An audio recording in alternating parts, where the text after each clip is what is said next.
ও ঢাকার মুসলমানের যুবক, যতই টাকার বাহাদুরি করো, মা বাবার চোখের পানি ছাড়া টাকার মালিক হতে পারো নাই। মা বাবার চোখের পানি আর দোয়া ছাড়া আমি হাফিজুর রহমানের চেয়ারে বসতে পারি নাই। মা বাবার চোখের পানি আর দোয়া ছাড়া সম্মানের চেয়ার পাও নাই, বাড়ির মালিক হতে পারো নাই, গাড়ির মালিক হতে পারো নাই। মঈনুদ্দিনের মা কাঁদে আর কয়, রে মঈনুদ্দিন, আমি সেজদায় পড়ে কান্না করেছি আর বলেছি, মালিক আমার সন্তানের ওলি বানাও। শুধু তাই না, তুই দুনিয়ায় যখন আসছো, আমি তোরে যতদিন দুধ পান করাইছি, আল্লাহর কসম, আমি মা তোরে যতদিন দুগ্ধ পান করাইছি, এক ফোঁটা দুধ আমি মা তোর মুখে বিনা ওযুতে দেই নাই। ও এলাকার মা বোনেরা, ও বাবাজিরা, এমন মায়ের সন্তান কেন আল্লাহওয়ালা হবে না? এই দুনিয়ায় যত ভালো সন্তান আসছে মায়ের অবদানের কারণে। ও পর্দার আড়ালের আম্মা জান, আপনার সন্তানটারে ডাক্তার বানান, বাধা নাই, ইঞ্জিনিয়ার বানাবেন, বাধা নাই, বেয়াদব বানাইয়েন না। আপনার সন্তানের ব্যবহারে যেন মা বাবা কষ্ট না পায়, আলেম কষ্ট না পায়, শিক্ষক কষ্ট না পায়, প্রতিবেশী কষ্ট না পায়। ডাক্তার হলো সন্তান ধন্য, আদোওয়ালা যদি ইঞ্জিনিয়ার বানান জীবন ধন্য, আদোওয়ালা যদি প্রফেসর বানায় যাইতে পারেন সন্তানের জীবন ধন্য। আপনি মাও কবরে শান্তি পাবেন। ওই বালক ডাক দিয়া বলে, বাদশাহ হারুন রশিদ, আমি চ্যালেঞ্জ দিলাম, আপনি নিশ্চিত জান্নাতি। সব আলেমরা দাঁড়ায় গেল, আমরা কেউ বলতে পারি না জান্নাতি। তুমি 9 বছরের বালক, কেমনে বলছো বাদশাহ হারুন রশিদ জান্নাতি? বলে, আল্লাহর কোরআনের আয়াত দিয়া দলিল দেই, শুনো। কোরআনের আয়াতের দলিল, ওয়া আম্মা মান খাফা মাকামা রাব্বিহি ওয়া নাহান নাফসা আনিল হাওয়া ফাইন্নাল জান্নাতা হিয়াল মাওয়া। আল্লাহর আদালতে দাঁড়াইয়া হিসাব দেওয়ার ভয়, যারা নিজের গুনাহ থেকে বাঁচাবে, আল্লাহ ওয়াদা করেছেন আমি তাকে বিনা হিসাবে জান্নাত দিব। দলিল দিয়ে দিলেন। এই বালক তো সাধারণ বালক না, আলেম। থেমে গেল। এই বালকের ছোট মনে করে কি হবে? এর মর্যাদা অনেক, এর কলবের পাওয়ার বেশি, এর উপরে আল্লাহর আলাদা রহমত। এই রহমত কেন আসছে? হয়তো মায়ের নজর লাগছে, বাবার নজর লাগছে, আল্লাহওয়ালার নজর লাগছে। এই বালক তো সাধারণ বালক না, সারা দুনিয়াতে আজও যার নাম স্মরণ করে অন্তর ভরে চলে এই 4 মাযহাবের এক ইমাম, ইমাম শাফিঈ রাহমাতুল্লাহ আলাইহি। এই বালককে ইমাম শাফিঈ রাহমাতুল্লাহ আলাইহি কত বড় আল্লাহর ওলি, সারা দুনিয়াতে তার মাযহাব মাননেওয়ালার অভাব নাই। এর নবীর উম্মতের দলের যুবক, তুমি মাদ্রাসায় পড়ো না, আমার কোনো বাধা নাই। টুপি পড়ো না, বাধা নাই। তোমাকে জোর করে বলি নাই মাদ্রাসায় যাও। দাড়ি লাগাইয়া তসবিহ পরে পাগড়ি পরো বলি নাই। বরং আমি বলছি তুমি ডাক্তার হও, ইঞ্জিনিয়ার হও, চাকরিজীবী হও, ব্যবসায়ী হও, কিন্তু বেয়াদব হইবা না। মা বাবার দোয়া, শিক্ষকের দোয়া, আলেমের দোয়া নিয়ে সামনে আগাও। এবার দেখো তোমার মতো যুবক জেনারেল লাইনে পড়ে 5 ওয়াক্ত নামাজি আসেনি। তোমার কপাল কেন খারাপ? তুমি কেন পারো না?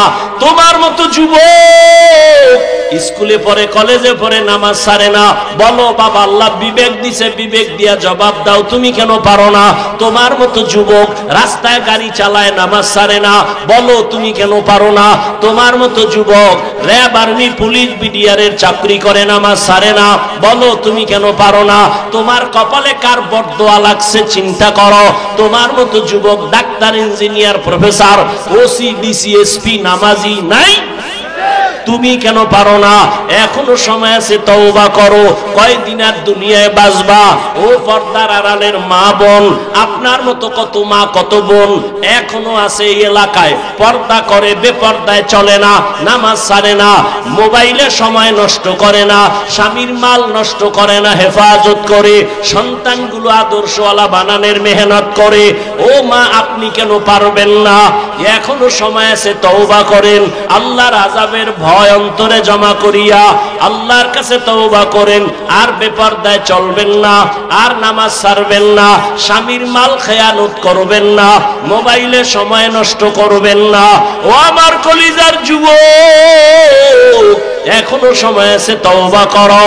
মনেরে বুঝাইয়া রে মন, আমার মতো যুবক জেনারেল লাইনে থাইকে যদি নামাজ পড়ে আমি কেন পারবো না?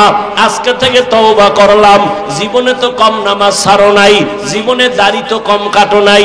মনে মনে আল্লাহকে বলো, হে আল্লাহ, অন্যায় তো জীবনে অনেক করেছি, আজকে থেকে তওবা করলাম, আর দাড়ি কাটবো না, নামাজ ছাড়বো না, বেপর্দায় চলবো না, মা বাবাকে কষ্ট দিব না, শিক্ষকের দোয়া নিয়া, ওলামায়ে কেরামের নেক নজর নিয়া নবীজির তরিকা মেনে চলবো, আদর্শ মেনে চলবো।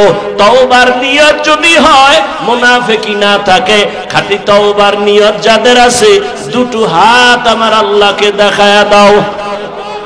আয় আল্লাহ, হাতগুলো কবুল করে নে। জিন্দেগি মে বন্দেগি তু করনা হে, জিন্দেগি বে বন্দেগি শর্মিন্দা হে, জিন্দেগি বে বন্দেগি শর্মিন্দা হে।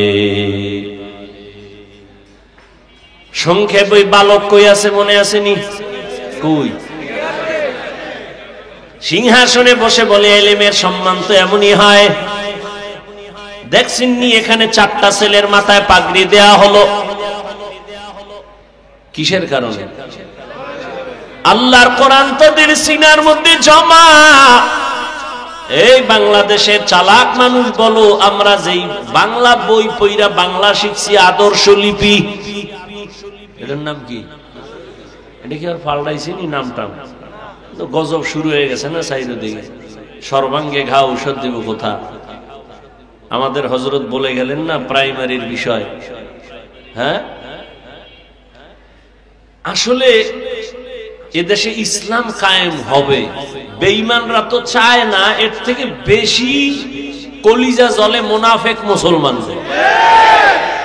নাহলে আমরা বাংলাদেশে আলেম ওলামা কম, মাদ্রাসা কম, মসজিদ কম, পীর মুরিদি কম, দেওবন্দি তাবলিগ কম। এরপরও দেখেন তো, আমাদের তো সবই ইসলামী লাইনে হওয়ার দরকার। যেই থাপ্পড় খাইছে এরপরও সোজা হয় নাই।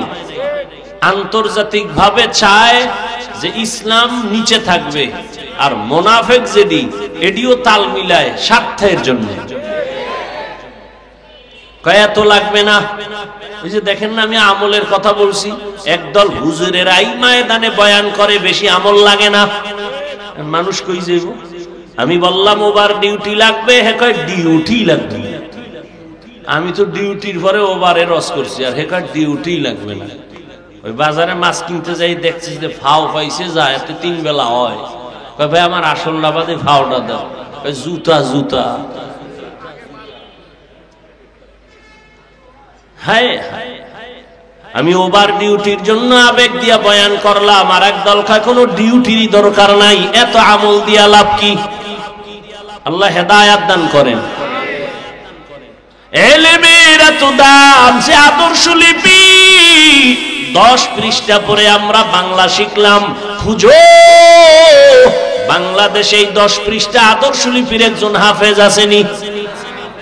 আর কোরআনের হাফেজ 8 বছরের সন্তান 6 মাসে হাফেজ হয়ে গেছে। কোরআনের তেলাওয়াত এত মজা। স্কুলে পড়ো, কলেজে পড়ো, চাকরি করো, বাধা নাই, আল্লাহর কোরআন তেলাওয়াত করো। কোরআন যেখানে থাকবে সেখানে গজব থাকবে না। এখন তো সে ইলমের খবর নাই। বরং এটা বন্ধ করার জন্য কে যেন কয় আবার মাদ্রাসা নাকি ব্যাঙের ছাতার মতো গজায় গেছে। আবার বলে মাদ্রাসায় পড়ে লাভ নাই, সব যাকাত ফিতরা খায়।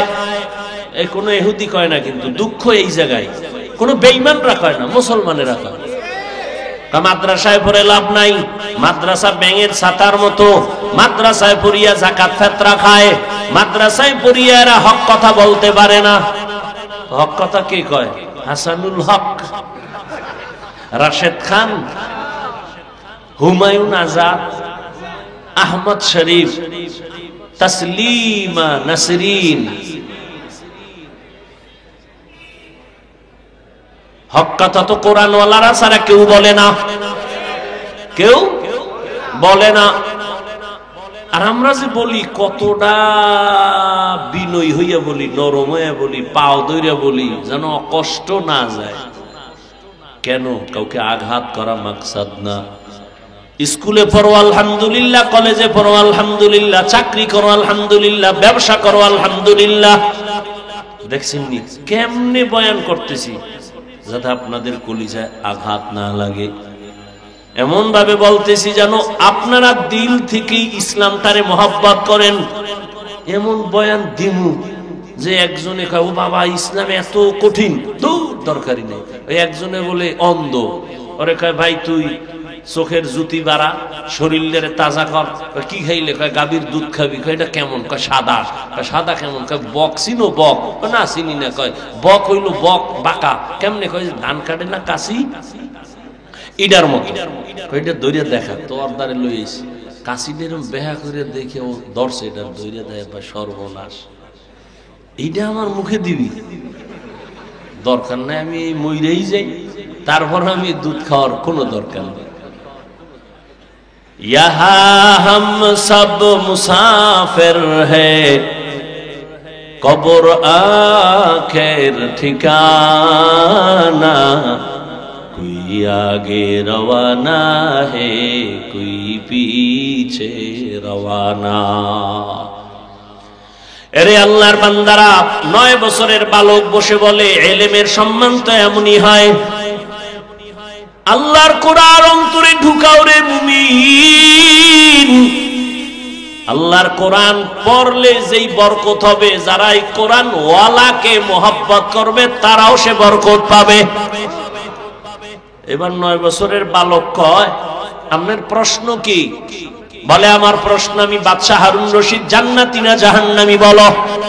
কয় বলার আগে আমাকে বলেন, এই বাদশাহ আপনার জীবনে এমন কোন সুযোগ ছিল নি চাইলেই জিনা করতে পারবেন, কিন্তু আল্লাহর আযাবের ভয় আপনি জিনা করেন নাই? সুন্দরী সুন্দরী মেয়ে সামনে ছিল, চোখের জেনা, হাতের জেনা, অন্তরের জেনা করতে পারতেন, কিন্তু আল্লাহর আযাবের ভয়ে অন্যায় করেন নাই। বাদশাহ হারুন রশিদ বলে এরকম একবার না শতবার হয়েছে। একটা সুন্দরী মেয়ে, কত সুন্দরী, বিশ্ব সুন্দরী আমার সামনে দাঁড়ায়, আমি সুযোগ ছিল চাইলে জেনা করতে পারতাম, কিন্তু আল্লাহর শুকর, আল্লাহর আদালতে দাঁড়াইয়া হিসাব দেওয়ার ভয় আমি চোখের জেনা করি নাই, কানের জেনা করি নাই, অন্তরের জেনা করি নাই। বালক ডাক দিয়া কয় আল্লাহর কসম, আমি আপনাকে বললাম আপনি নিশ্চিত জান্নাতি।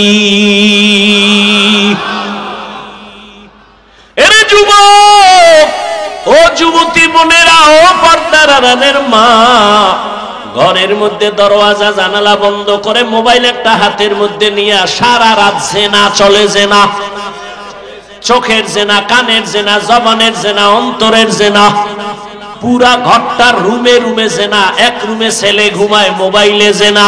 আর এক রুমে মাইয়া ঘুমায়, মোবাইলে জেনা। আর এক রুমে মা বাবা ঘুমায়, দুজন মোবাইল চালায়, গুনাহ গুনাহ করে। মনে হয় এই পরিমাণ গুনার বোঝা তার ঘরে চলছে, মনে হয় যেন আল্লাহ বেজার হয়ে ঘুমের মধ্যে ঠাডা ভরা দরকার। ঘুমের থেকে উঠা উচিত ছিল, চেহারাটা দেখবে বানর হয়ে গেছে। কেন হয় না? মুহাম্মদের উম্মত হওয়ার কারণে হয় না। নাইলে ঠাডা পড়তো, চেহারা শুকর হয়ে যায়, রুমে রুমে জেনা, চেহারা নষ্ট।